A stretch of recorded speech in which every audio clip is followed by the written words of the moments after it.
Welcome to our channel. Today we how to request replacement Cigna insurance card, ID card guide step by step clearly. To request a replacement Cigna insurance card, begin by gathering your personal information. You will need your member ID number, date of birth, and any relevant contact details. Next, visit the official Cigna website. Once on the website, locate the Member Services section. Click on the Login button to access your account. If you do not have an account, you will need to create one by clicking on Register.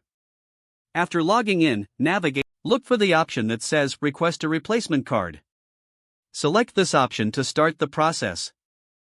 Fill out the required fields, including your mailing address. Double-check that all information is entered correctly. After completing the form, submit your request.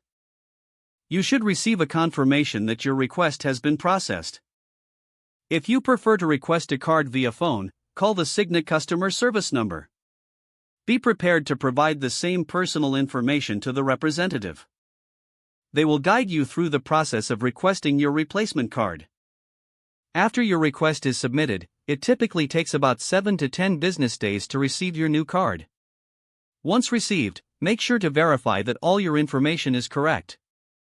If you encounter any issues, don't hesitate to contact Cigna customer service again for assistance. If the page does not load, refresh the browser or try again in a private or incognito window. Make sure you are using the correct email address, then retype it carefully to avoid small typos. If your password is not accepted, use the reset option and create a new strong password you can remember. Check your spam folder for verification or security emails, then complete any requested confirmation steps. Enable two-factor authentication if available to improve account security and reduce unauthorized access risk. After signing in, review your profile details so your contact information and settings are accurate and current. If you see an error message, note it down and try again after restarting your device and internet connection.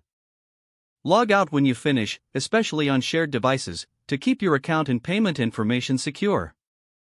If the page does not load, refresh the browser or try again in a private or incognito window. Make sure you are using the correct email address, then retype it carefully to avoid small typos. If your password is not accepted, use the reset option and create a new strong password you can remember. Don't forget to like this video and subscribe to our channel for more step-by-step tech guides.